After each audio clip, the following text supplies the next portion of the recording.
Tudo certo? Vamos começar nosso tempo de estudo bíblico. Quero convidar você à oração nesse momento. Esse tempo onde nós nos dedicamos para estudar e ouvir a voz de Deus por intermédio da sua palavra. Um tempo onde Ele nos instrui a sermos melhores cristãos. Vamos orar? Curve sua cabeça, feche seus olhos, vamos falar com Deus. Pai querido, te bendizemos nessa manhã, pelo privilégio de estarmos aqui nessa manhã reunidos, para ouvirmos a sua voz, para sermos edificados pela sua palavra. Senhor, nós te pedimos que o Senhor nos dê ouvidos para ouvir, corações abertos, Senhor, para que nós sejamos receptivos àquilo que o Senhor quer dizer. Nos instrua, Senhor, para que neste dia que se chama hoje, possamos crescer em maturidade. E que assim possamos perseguir, Senhor, o objetivo de sermos semelhantes a seu Filho amado Jesus Cristo. Faça isso conosco, em nome de Jesus. Amém. Amém. Vou chamar o professor da manhã aqui.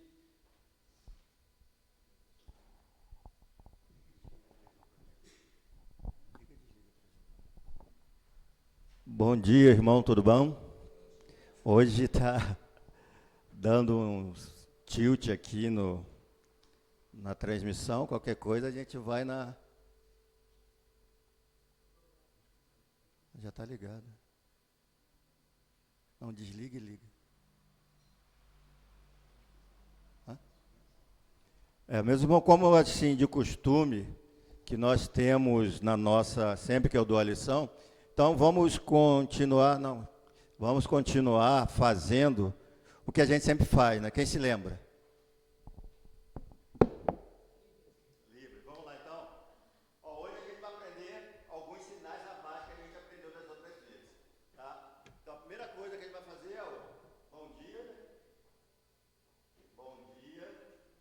bom domingo a todos. Hoje vamos aprender a lição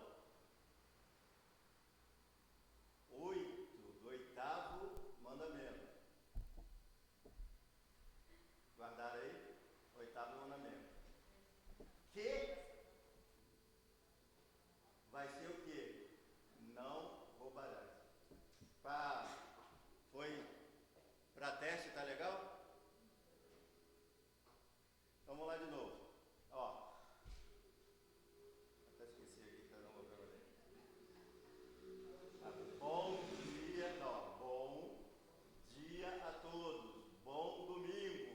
Hoje vamos aprender a aula 8º mandamento. Beleza? Que seria não roubarás. Beleza, gente? Para ensaio foi bom. Tá dando um probleminha ali, gente. A gente vai sem o slide mesmo. Eu tô vendo. Vira ali para mim a tela para eles. Eu não sei se é assim. Tira. Ele está não. Eu ver que a gente está sem. Espera que o Paulinho tirou ali tudo aí. Dá para ver, dá para vocês verem e eu ver também um pouquinho, né? Consegue então? Tá bom. Aí dá para todo mundo ver. Beleza. Vamos conseguindo ver ali? É pior que eu estou. Espera aí que o pastor ele está ali no. Pode deixar, Paulo, está dando para ver ali. Depois a gente mexe isso aí. Meus irmãos, então vamos. Vamos lá. Pastor, toma o microfone ali. Opa, já vai entrar lá. Benção. Benção. Pode voltar para a minha tela aqui. Bom abençoada desse pastor, hein? Gente, então vamos lá. Quem aqui já foi assaltado, roubado ou caiu em um golpe? Pode levantar a mão. Então, olha ali. Paulinho, escolhe ali 2 pessoas só para eles relatar rapidinho. Hoje é dia de confissão, gente. Essa lição é dia de confissão. Vamos abrir o coração. Escolhe aí 2, 3 pessoas para falar. Vamos começar pela Denire. No microfone tudo? É confissão. Então tá bom, né? Não foi exatamente comigo, mas foi em minha casa. Entraram em minha casa, né? Mexeram, reviraram. Eu morava no Pará nessa época. Não, aqui sai sozinho. E aí roubaram alguns pertences de valores, inclusive pessoais. A gente não era nem tanto pelo valor monetário, mas pelo valor pessoal, né, para mim. Então foi assim um susto, né? Um susto para a gente. E a partir daquele dia eu passei a dormir com um pé de cabra debaixo da cama. Nossa. O golpe foi, eu estava em São Paulo, eu tinha ido com meu irmão para São Paulo, de lá ele foi para os Estados Unidos e eu fiquei na casa dos meus irmãos.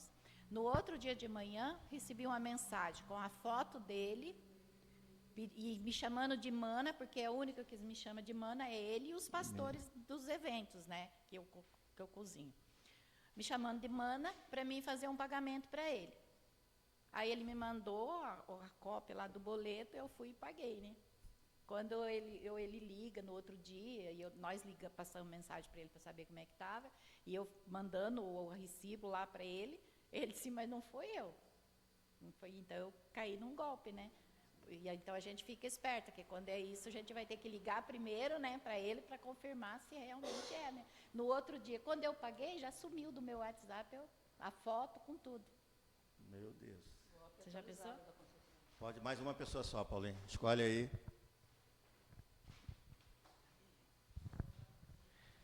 O meu caso foi o seguinte, foi bem quando começou a pandemia, eu estava no ponto da olaria ali embaixo cedo para ir trabalhar, 7 horas da manhã, e chegou assaltante com arma, dando tiro para o chão.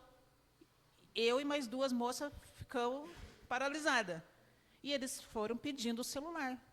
E o meu trabalho dependia do celular. Eu falei, Senhor, eu não posso perder esse meu celular. E fiquei parada. E ele pegou o celular da primeira moça. A segunda moça, quando ele foi puxar da mão dela, ela jogou dentro da bolsa dela. E ele ficou daí tentando tirar a bolsa dessa moça. E não prestou atenção em mim. Daí veio uma voz e falou no meu ouvido, corre agora. Eu corri. Eu fui a única que não fui assaltada aquele dia. Eu fiquei com dó das moças. Mas depois eu só agradeci a Deus, que eu não perdi o meu celular, que dependia do meu trabalho. Amém. Gente, aqui, se a gente fosse fazer mais relatos aqui, teria vários aqui. Eu, por exemplo, a minha filha já foi assaltada 4 vezes. Né? Leni, que eu me lembre, uma vez. Então, se a gente for colocar aqui quantas pessoas... Eu já caí em golpe 2 vezes, que é terrível cair em golpe. Então, todo mundo aqui, de alguma maneira, já sofreu um roubo, um assalto ou caiu num golpe, né? Então, essa lição que nos traz hoje, ela está muito presente na nossa vida. É uma realidade nossa. Né? Então, a gente vai ver o que a lição nos dá e o que a palavra de Deus nos ensina. A pergunta 73. Qual é o 8º mandamento? Todo mundo junto. Não, do início lá. 8º, todo mundo junto, vamos lá. Vamos bonito, né, gente? Vamos lá de novo. Qual é o 8º mandamento? Amém. O que exige o 8º mandamento? Todo mundo no coro bonito.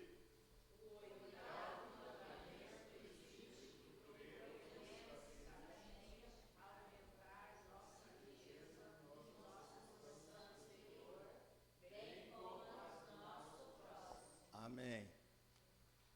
O que proíbe o 8º mandamento? O 8º mandamento proíbe tudo que impede ou possa impedir injustamente o aumento da riqueza ou do bem-estar, tanto nosso como do nosso próximo. Beleza, gente. Deus aqui. Deus é o dono da prata e do ouro. Tudo é dele e tudo por ele. Então, a primeira coisa que a gente tem que entender... Como que a gente fala que Deus é dono de todas as coisas, Ele é dono de tudo, então, se Ele nos coloca como mordomos, se a gente está roubando uma pessoa, a gente está roubando de quem, gente? E que Ele nos colocou como mordomo. Se a gente está roubando uma pessoa, né, implicitamente a gente também está lesando a Deus. Sem Ele, nada se fez. A ganância é fruto do quê? Da queda, do pecado. O pecado de Adão nos fez ter a ganância e ter toda essa loucura que as pessoas têm por dinheiro. a falta de amor nos leva a roubar o que não nos pertence, né?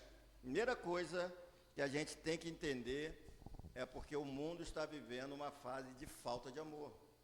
Se você ama uma pessoa, se você ama seu próximo, você vai roubar ela? Você não vai roubar a pessoa. Então, a primeira coisa que a gente tem que entender nesse mandamento é o quê? Que nós não vamos roubar uma pessoa porque nós amamos elas. Ah, mas ele não é meu parente, não é aquilo. Cara, não me importa. Eu não vou lesar uma pessoa porque eu amo aquela pessoa, porque ela é minha irmã em Cristo. Ah, Paulo, então se a pessoa não for meu irmão em Cristo, eu posso roubar? Sim ou não? De forma alguma, né? Então, mas a gente tem que entender o quê? Que a gente precisa ter mais amor. Mateus 19, 21 diz assim, Jesus respondeu, se você quer ser perfeito, vá, venda os seus bens, dê o dinheiro aos pobres e você terá um tesouro no céu. Depois venha e siga-me. Eu coloquei esse versículo pela seguinte coisa.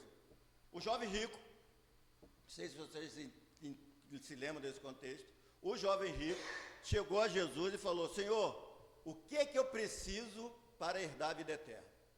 Era a grande questão. O jovem estava lá todo pomposo, com a sua caravana, chegou a Jesus e fez essa seguinte pergunta. E Jesus olhou para ele e falou assim, guarde os mandamentos e me siga. Aí foi batata, né? O que o jovem fez? Senhor, eu já tenho guardado todos os mandamentos. Desde pequeno eu guardo todos os mandamentos.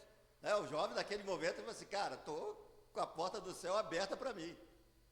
Aí Jesus chegou para ele, mas tem um pequeno detalhe na sua vida. Vá, venda tudo que tem e venha e segue. Cara, olha o convite que Jesus fez para esse jovem. Imagina se a gente tivesse essa oportunidade de receber esse convite direto de Jesus. Qual foi a reação do jovem? Ele vendeu tudo e foi seguir Jesus? O que ele fez? Por quê? Porque ele tinha muita posse, tinha muito dinheiro. Eu falei, cara, eu recebi a herança do meu pai, eu tenho dinheiro, hoje eu sou administrador de tudo, eu vou largar tudo só para seguir Jesus, né? Ele falou assim, desprezou totalmente. Mas por que eu coloquei esse versículo? Gente, o grande problema do roubo é a ganância. É que a gente querer ter aquilo que a gente não pode e querer ter uma coisa que não me pertence. Então a gente tem que pensar, aquilo é de uma pessoa e não é meu, né? Eu gosto muito de dar exemplos, porque a primeira coisa que a gente pensa é, você chegou no seu ambiente de trabalho, você achou uma nota de R$50 no chão.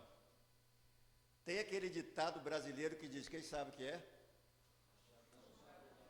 Quem perdeu? E aí? Você chegou no seu trabalho, R$50 no chão.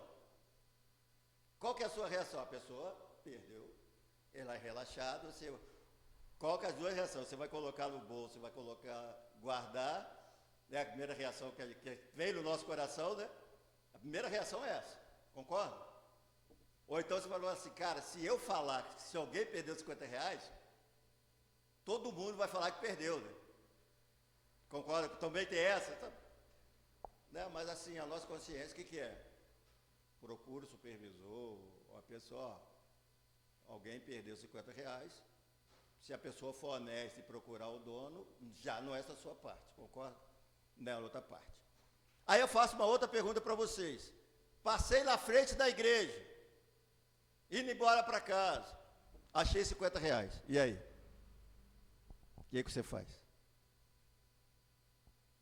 Responde aí, gente. Você está roubando ou não está roubando esses R$50? Nossa, todo mundo ficou calado pensando, né? E aí, gente? É uma pegadinha, né? Está fazendo igual Jesus, é pegadinha. Que você... Gente, você não vai passar na rua gritando para todo mundo que você achou R$50, que todo mundo realmente não tem. Aí, realmente, é aquele ditado, né? A pessoa perdeu, ou só se você vê uma pessoa correndo desesperado, né? Gente, perdi meus R$50, aí é diferente, né? Você pensou ali, eu acredito, certo, pastor? Tem um comentário em relação a isso, que geralmente quando a gente acha dinheiro no chão, a gente fala, Deus é bom. Graças a Deus, achei dinheiro no chão. Só que isso a gente está celebrando a desgraça do outro. Porque você achou o dinheiro e você relaciona isso a Deus, ainda dizendo, graças a Deus, Deus foi bom comigo, eu estava precisando de R$50. mas alguém foi prejudicado com isso. Então, veja como é a nossa mentalidade, né? A mentalidade de que a gente celebra a derrota do outro, né? Alguém foi prejudicado por aquilo, mas eu estou celebrando e ainda agradecendo a Deus, porque achei R$50, né? Então, é essa cultura, né? Porque a gente acredita que tudo é para o nosso benefício, né? Se eu achei R$50 no chão, nossa, Deus foi providente, estava precisando de R$50, mas alguém foi prejudicado com isso, né? Então, essa mentalidade a gente precisa reverter, né?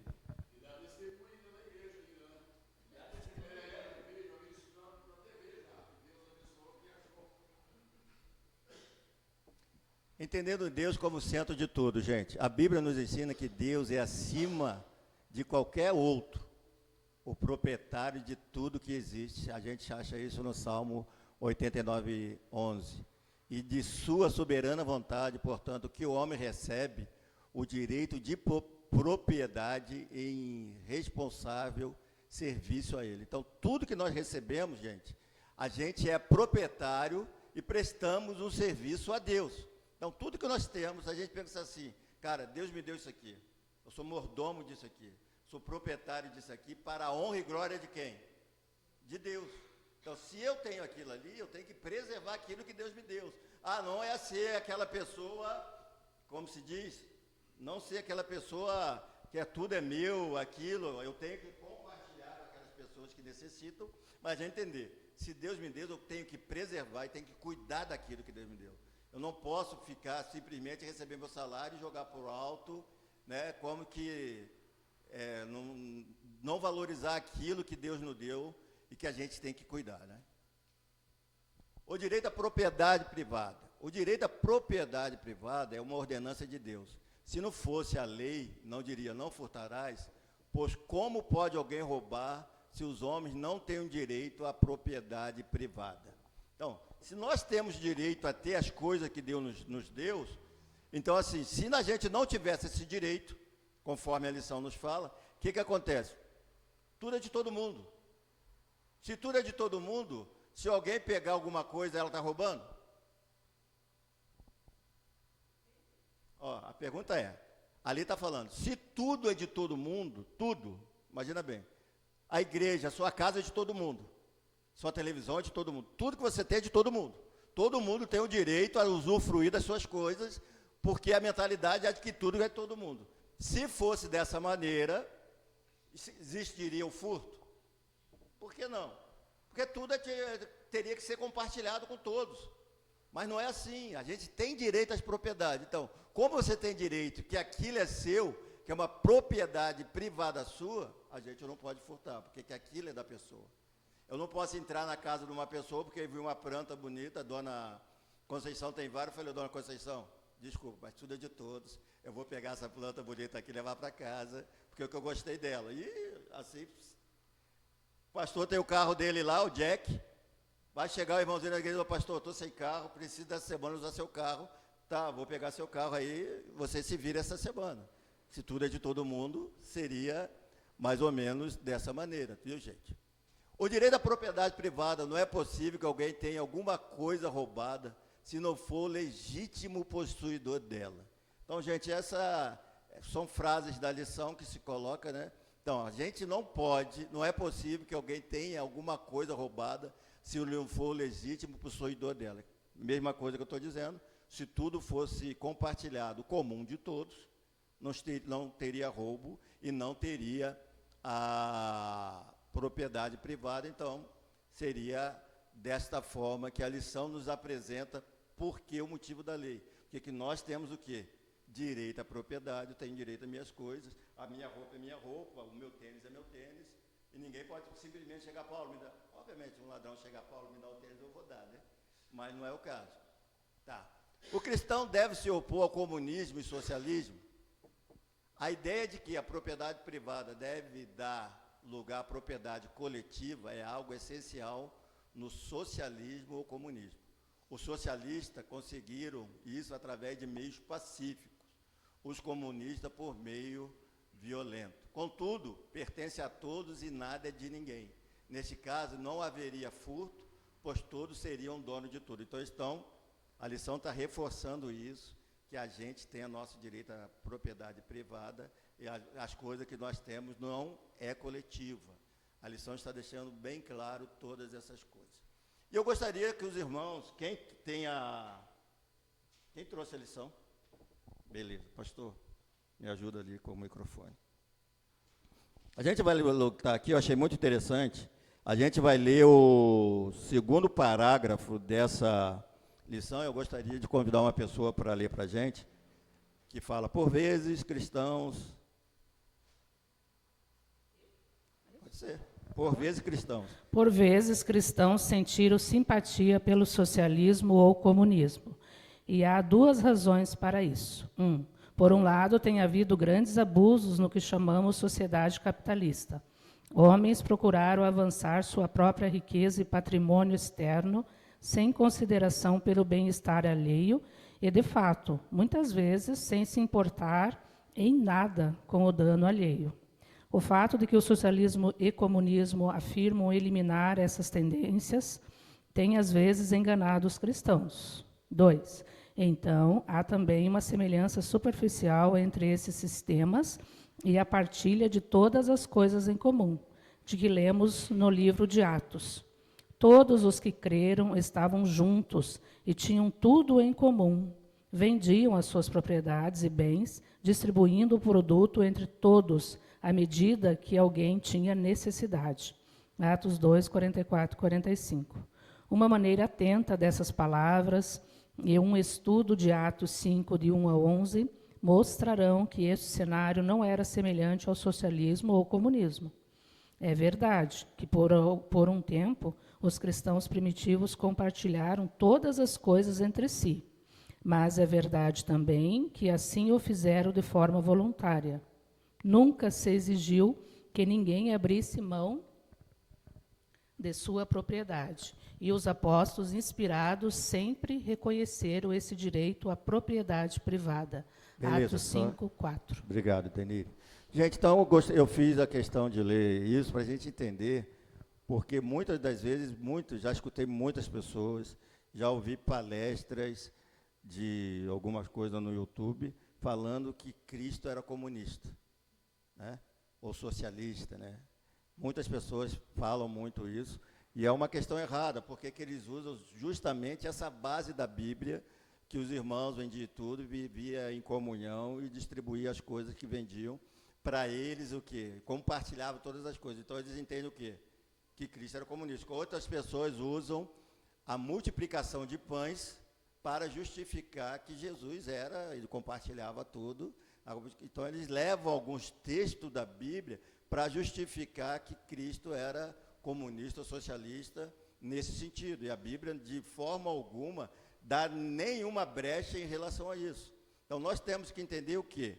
Naquela época do primeiro século, nos primeiros 100 anos, eles compartilhavam as coisas, eles eram perseguidos, né, gente? Você tem que entender o quê? Eu não podia ficar somente na minha casa, abrir as portas e pregar o evangelho, concorda? Podia fazer isso. Então, eles compartilhavam, viviam em comunidades, para quê? Para que todos que queriam aprender a palavra e distribuir a palavra, estavam juntos ali, eles vendiam e distribuíam entre os irmãos, porque o evangelho estava crescendo. Vocês têm que entender que o evangelho naquela época era o quê? Era uma coisa ilegal, concorda? Era perseguido. Se você é perseguido, concorda? Se você está num lugar, vamos dar o exemplo hoje da Nigéria, está morrendo essa semana passada, mataram um pastor, mesmo eles pagando resgate, eles mataram o pastor a si mesmo. Concorda que hoje na Nigéria o evangelho é ilegal? Se não fosse ilegal, ele não estava sendo perseguido, sendo morto, concorda? Então, hoje na Nigéria, você fala que é cristão, o que está querendo dizer? Que é ilegal. E não é ilegal, né? O evangelho não é ilegal, o evangelho é a palavra de Deus para todos. Então, todas as pessoas que tentam implementar, colocar a palavra de Deus num país que é contra o evangelho, vai acontecer o que está acontecendo na Nigéria hoje, concorda? Vai ser ilegal, vão ser perseguidos, vão ser mortos. São mártires que vão ser levantados ali para o quê? Para a propagação da palavra de Deus. Então, a gente tem que entender que os cristãos viviam em comum naquele momento, não para vender o socialismo ou o comunismo, né? Que era uma coisa que a gente pode dizer que é saudável. A gente tem que tirar esse pensamento da nossa cabeça. Formas legítimas. A Bíblia diz que existem duas formas legítimas de se obter uma propriedade. uma herança. Vamos abrir as nossas Bíblias em Números 36, 7 a 9, e o outro abre em 2 Coríntios 12, 14. Quem achar o texto, levanta a mão que o pastor vai levar o microfone. Então, vamos ler Números 36, de 7 a 9, e 2 Coríntios 12, 14.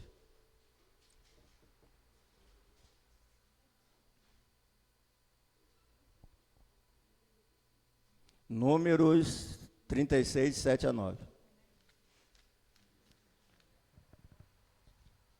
E outro já abra aí em 2 Coríntios 12, 14.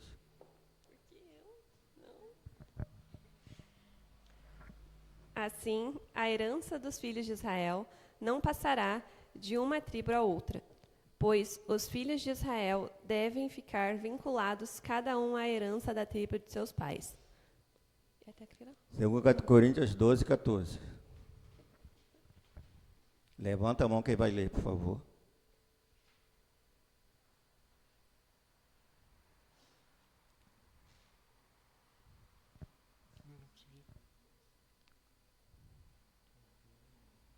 Quer ler, Tiago?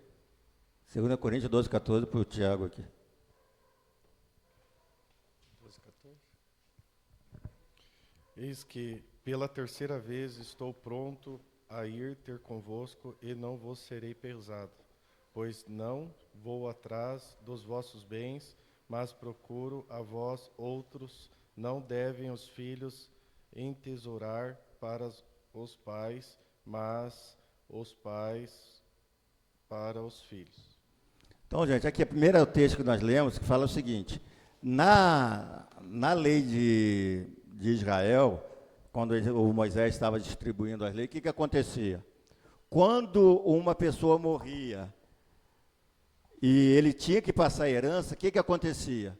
A herança tinha que ficar dentro do quê? Da tribo daquela pessoa que morreu. Se ele era da tribo de Judá, ele tinha que ficar na tribo de Judá. Se era na tribo de Levi, se era na tribo de Rubens, ficava dentro da tribo de Rubens. E assim sucessivamente, né, gente? Então, a herança era daquela família. Sabe, porque se aquela pessoa era abastada, morreu, não deixou filhos, o que acontecia? Vai passar para outra tribo? Não. Tinha que, de alguma maneira, passar a herança para dentro daquela tribo. E a outra coisa que Paulo fala em Coríntios é o quê? Que os filhos não sejam o quê? O que o texto está querendo dizer, pastor? Que os filhos não sejam o quê para os pais? Segundo Coríntios 12, 14. Pode falar. Não seja pesado aos pais. Os filhos não devem ser pesados. O que é não ser pesados? É o filho, depois de adulto, trabalhar e não distribuir o dinheiro dele dentro de casa. Ele está dentro de casa, tem que distribuir. Então, isso também significa o quê, gente? Está furtando a seus pais. Isso. Então, você vê que o furtar, o que ele abrange, como que ele é grande o mandamento, como que ele vai além daquilo que simplesmente a gente fala roubar. Paulo adverte: aquele que furtava, não furta mais. Antes, trabalhe com as próprias mãos, o que é bom para que tenha com o que acudir ao necessitado. Gente, uma coisa que é muito interessante nesse texto de Paulo, que ele adverte o quê? Aquele que furta, não furta mais. Esse é um mandamento que eu quero que vocês falem. Quem acha que é fácil cumprir esse mandamento, levanta a mão. Gente, ninguém acha que é fácil cumprir. É difícil cumprir esse mandamento? Sim ou não? Então, levante a mão quem acha que não é difícil cumprir o mandamento, gente. Beleza, obrigado. Então, esse é um mandamento que na nossa cabeça é o mais fácil que a gente tem para cumprir, concorda? Cara, eu não vou roubar. Eu não roubo, né, cara? Eu não vou furtar. Que é um mandamento fácil, já está na nossa cultura de ensino dos pais que a gente não vai roubar. Quem nunca chegou em casa, quando criança, com uma bola da rua, e chegou em casa, o pai perguntou assim: de que é essa bola? Quem já passou por essa situação? Estou dando exemplo de bola, qualquer outra coisa, quem já passou por isso? Que chegou em casa pequeno com alguma coisa que não era dele. Alguém já passou por isso com a infância? Qual é a primeira reação do pai?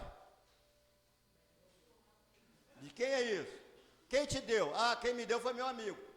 Aí tem a outra pergunta que o pai faz: por que seu amigo te deu isso? Né? Aí continua aquela pergunta que ele vai e não vem. Eu falei: ó, você vai agora devolver isso, porque isso não te pertence. A gente aprende de pequeno, não pertence. Mas agora eu vou colocar uma questão, gente, bem interessante, que às vezes a gente, vou fazer o sinal aqui em libras, que a gente acaba roubando sem saber. Estou no meu trabalho, preciso imprimir um trabalho da faculdade, mas eu não quero pagar uma cópia. Vou esperar meu chefe sair para o almoço, vou rapidinho, vou tirar minhas 100 cópias aqui, não vou almoçar, vou tirar minhas 100 cópias aqui do meu trabalho que eu preciso imprimir hoje. Eu estou roubando ou não estou roubando? Entendeu quando a gente coloca as coisas e fala assim, que às vezes a gente faz coisas sem pensar? Falei, cara, eu não tinha pensado nisso, né? Pô, mas lá no trabalho tem muita folha, tem muita impressora, não vai fazer falta. Ninguém vai fazer falta, mas é uma maneira que a gente está ali acabando roubando, né? Ou furtando, né? E a gente acha que está fazendo uma coisa mais natural da face da terra. Pode falar. E por isso que o mandamento vai se tornando mais difícil quando a gente vai refletindo sobre ele. Até porque a desonestidade é uma maneira de furtar. Quando eu conduzo meus negócios com desonestidade, eu estou furtando, né? Quando eu sonego imposto, eu estou furtando. Aí quando a gente vai cavucando, e isso a gente precisa parar para pensar, porque nós vivemos na cultura do jeitinho brasileiro, onde tudo eu quero tirar vantagem de alguém. E isso é furto.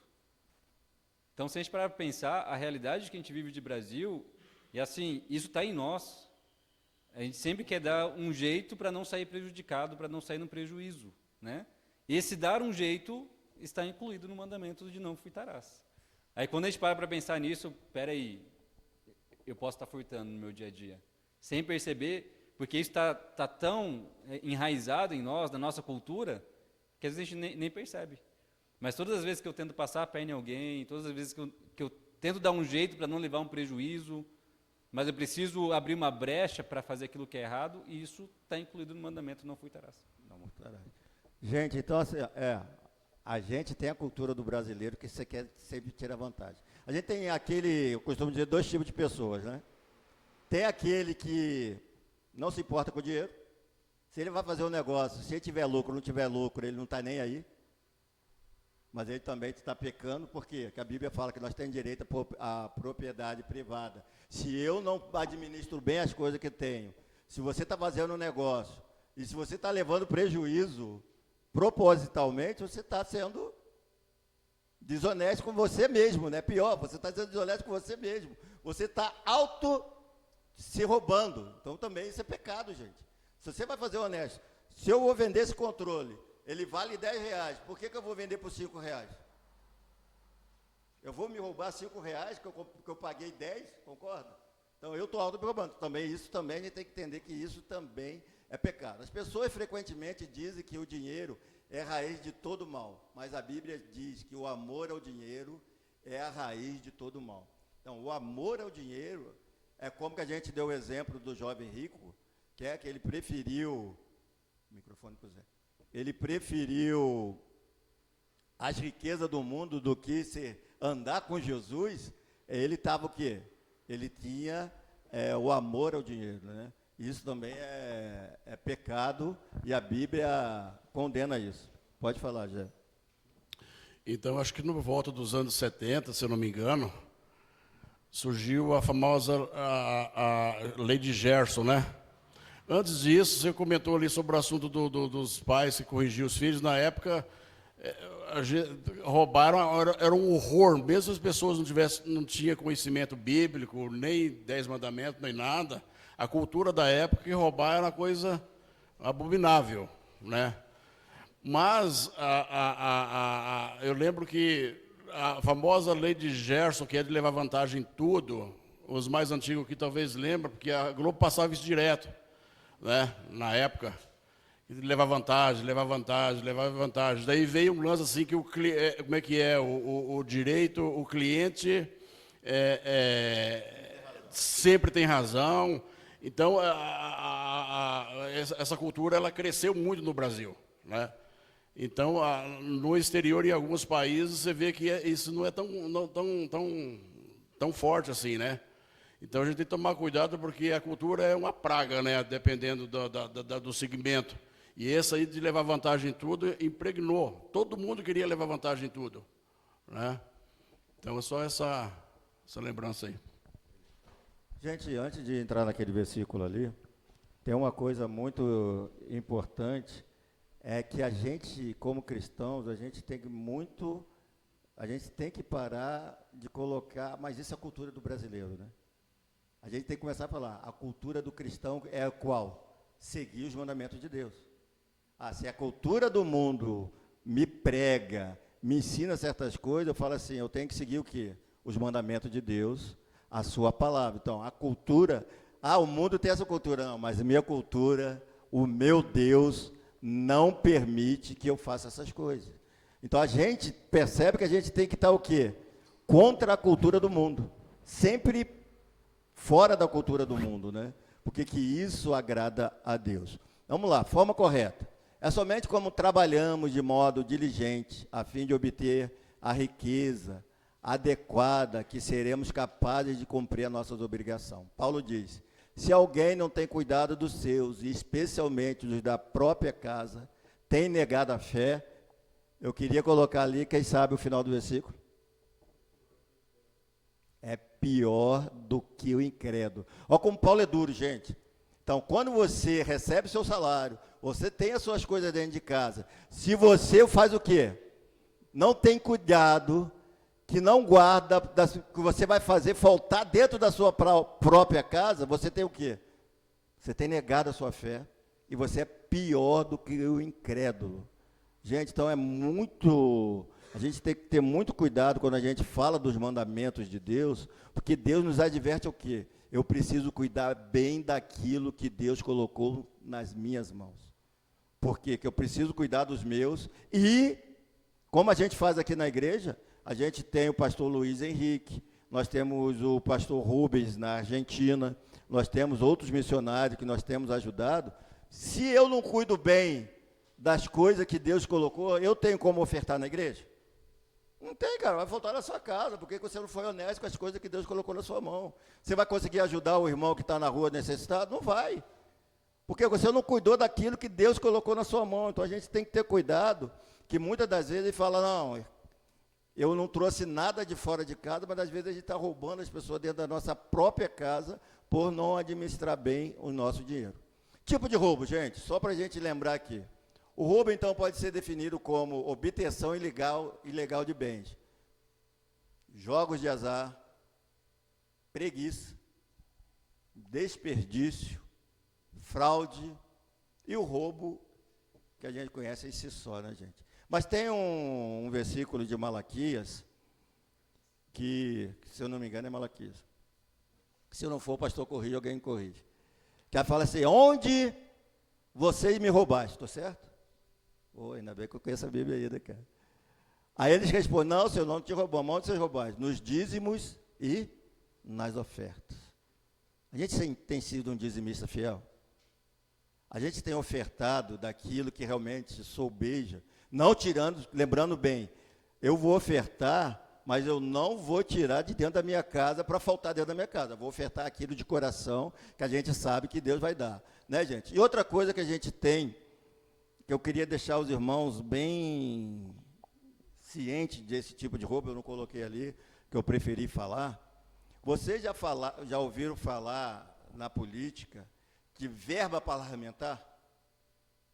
O que acontece? Vou dar um exemplo aqui, que está acontecendo no nosso Paraná aqui. A ponte lá de Guaratuba, beleza?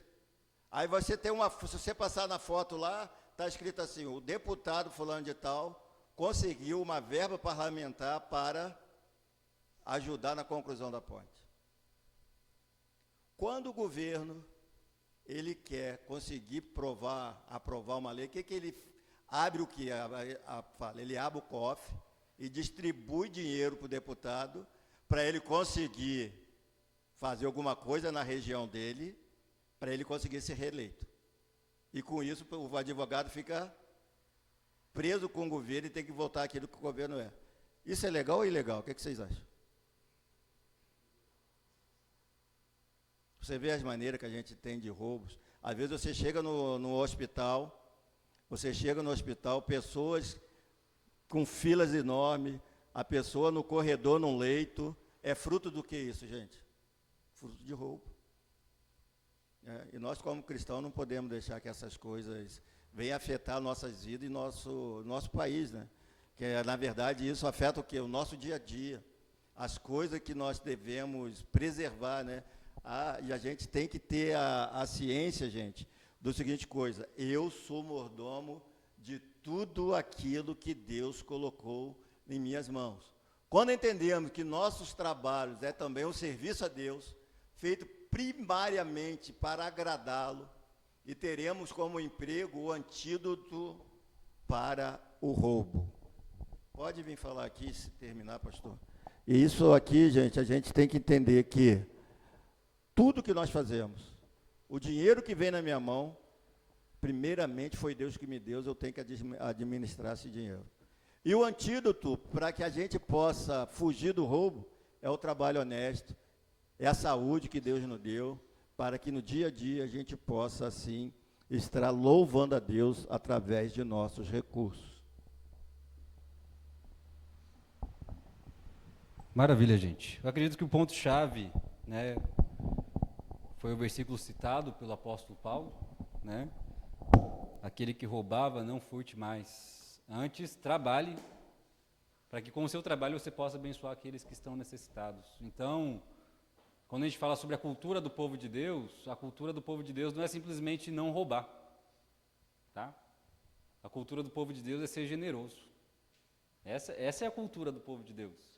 O apóstolo Paulo não fala simplesmente não roube mais. Antes, trabalhe, seja diligente com seus recursos para você abençoar outras pessoas. Essa é a cultura do povo de Deus, que é o quê?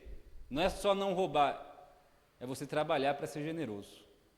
Não é trabalhar para reter para si e simplesmente não roubar ninguém. Não, eu trabalho, administro bem meus recursos para poder abençoar as pessoas. Essa é a nova cultura do povo de Deus. Essa é a cultura dos seguidores de Jesus. O quê? Eu não roubo, eu sou generoso. É generosidade. Então, guarde bem isso no seu coração. Não é simplesmente não roubar. O Senhor Jesus Cristo está te chamando para uma nova forma de vida, que é o quê? A generosidade. Onde o próprio Senhor Jesus Cristo vai dizer, melhor é dar do que receber. É melhor você entregar do que receber algo. Essa é a cultura do povo de Deus. O povo de Deus não rouba, não retém, entrega. É generosidade, tá? Mas ao mesmo tempo, quando a gente olha para essa lição, alguns de nós podemos ficar tristes, né? Não, eu estou pecando contra o Senhor. Eu estou sendo desonesto, não estou administrando bem os meus recursos, não estou sendo generoso. Isso traz peso para o nosso coração. É isso que a lei faz. O que a lei de Deus faz? Ela revela o nosso pecado. E por isso que ela nos leva até Cristo. E fala, Senhor, eu não consigo cumprir as suas ordenanças. Me perdoe e me habilite para que eu possa ser generoso. Então a lei nos conduz à santidade. A partir de Cristo, a lei nos conduz à santidade. Então, se de alguma forma esse estudo te confrontou, vá até Jesus. Confesse a Ele os seus pecados. E peça a Ele, Senhor, me ajude. Não apenas não ser desonesto, mas a ser generoso. Vamos fazer essa oração? Pai querido, nós te agradecemos, Senhor. Porque a Tua lei é boa, a Tua lei é perfeita, a Tua lei é agradável. Mas confessamos que a Sua lei desperta o pior em nós. O Senhor nos confronta, Senhor. O Senhor confronta os nossos pecados. O Senhor confronta a nossa cultura. O Senhor confronta o jeitinho brasileiro. O Senhor confronta o jeito corrupto de fazer as coisas, a desonestidade, Senhor, o ganho desonesto. E tudo isso nós confessamos ao Senhor. Porque sim, nós temos pecado contra o Senhor. E por isso nós nos aproximamos de Cristo Jesus, de onde nós encontramos perdão. onde nós olhamos para Cristo e percebemos, Ele cumpriu toda a sua lei, e morreu por nós para que nós não fôssemos punidos pela nossa desobediência. Louvado seja o teu nome, Senhor Jesus, pelo perdão que há no Senhor. Louvado seja o seu nome pela nova vida que existe no Senhor, onde o Senhor está nos conduzindo a uma vida generosa. Senhor Jesus, por meio do seu Espírito Santo, nos ajude a vivermos a sua vida, para que nós sejamos santos, para que nós sejamos como o Senhor é. Senhor, nossa oração, Senhor, minha oração por essa igreja, é que nós sejamos como o Senhor é. Nos conduza a uma vida generosa, Senhor, a uma vida de entrega, a uma vida de serviço e de amor ao próximo, Senhor, para que assim possamos glorificar o seu nome. Em nome de Jesus. Amém. Gente, temos um cafezinho ali nos fundos.